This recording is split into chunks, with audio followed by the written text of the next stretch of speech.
I'm back. It's been like 6 months since I have been on our YouTube channel, so I'm so sorry for the delay. I kind of wanted to just sit down with you guys today and kind of catch you up on where we're at. I've actually gotten quite a few of you from YouTube over onto Instagram, just telling me that you found my channel, so I feel like I need to update it.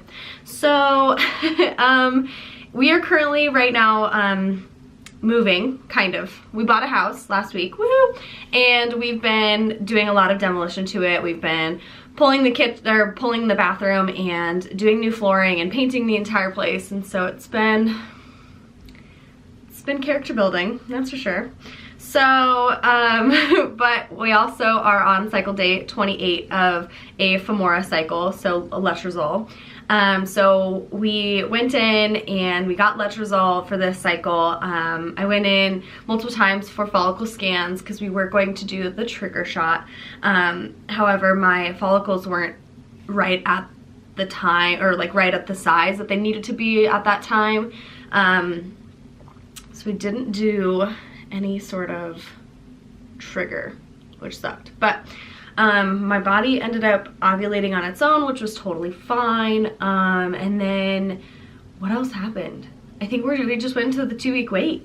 And so we've just been in the 2-week wait. I went to see the doctor yesterday so that we could talk about next steps. And they also had me take a pregnancy test, which I was 11 days past ovulation, which is pretty soon to take a test. And it was negative, which, you know, anytime you hear that kind of bums you out. But I took another test this morning, and again, it was negative.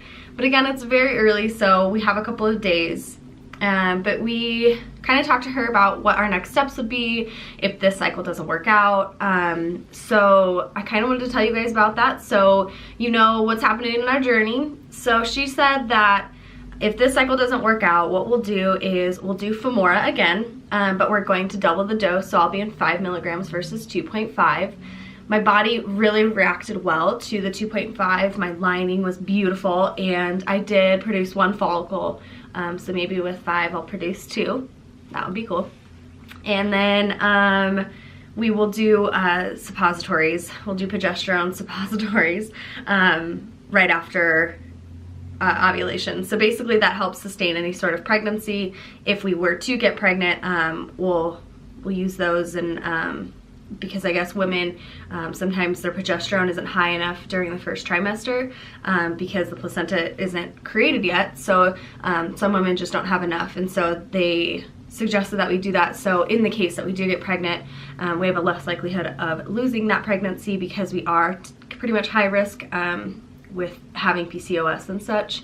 So with that, the next cycle, then what we'll do, if that cycle doesn't work, then the next cycle we will do an IUI with the suppositories, and then we'll do 1 more cycle after that with doing the same thing, and then we'll have to go to the official full-blown fertility specialist here in Denver. I don't think we're gonna need to do that, but it's a possibility. It's, you know, it's within reach. It was good to hear, you know, that's a possibility here soon. So yeah, it's moving along, but we're pretty excited. I'm really keeping my fingers crossed for this round of femora, that maybe I implanted late. So yeah, and luckily Jay was able to come to the appointment with me yesterday, and so he got to hear some good news from the doctor as well, where she said, you know, we look at everything. We look at the fact that you know, your tubes are open, your lining was good with the femora, you have eggs, and everything else is healthy. She's like, so basically we have a good chance of everything working out. You know, if the femora is working for you, it's making you ovulate, it's making you create, you know, follicles and stuff. So it's just a matter of time. She said, I give it 3 months and you're gonna have a baby. So that was really encouraging to hear that. She is amazing. We aren't at a full-blown fertility specialist office right now. However, she did go to medical school for fertility. So this office does advanced fertility treatment, if you don't know that already from Instagram and other posts here on YouTube. But she's wonderful. We love her, and she's been so helpful through this all. You know, this is a really scary process, and you know, you learn a lot about yourself, you learn a lot about the people around you, you learn a lot about your community. You find women and men that have had fertility issues or have fertility issues, some who beat it, some who are still on their own journeys, and you know, this journey, it sucks to say the least. Some days it's really bad, some days it's really rewarding. You know, I honestly say to my husband, I wouldn't take this journey back for anything, because I have met the most wonderful people on the face of this planet. I've learned so much about myself, about other people, and I think that we just have to continue to create awareness of fertility issues, because it's real, it's alive and it's well, and you know, people don't talk about it as much. I mean, we talk about how not to get pregnant.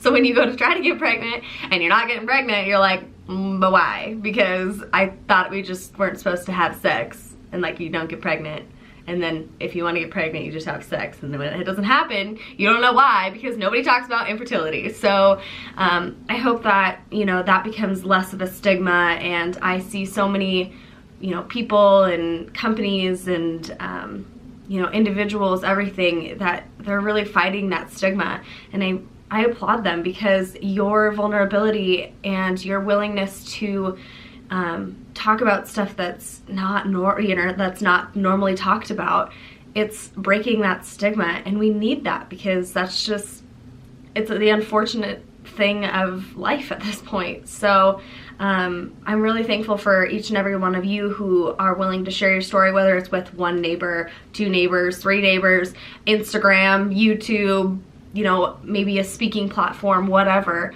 I applaud every single one of you, because it takes a lot of strength to be vulnerable, because we relish in our own shame about, you know, our bodies are broken, or I'm no woman because I can't even bear a child, or, you know, the shame of just talking about fertility. It's so big. So to be able to be vulnerable and to share your stories is huge, and I'm so thankful for that. But I'll jump off my soapbox. So basically that's kind of us up to date. We'll keep you guys updated. Follow us on Instagram. I post pretty consistently on there, so you can kind of keep up with our story. So I'll put it somewhere on the screen, and yeah, stop by and say hello. Talk to you guys soon. Bye.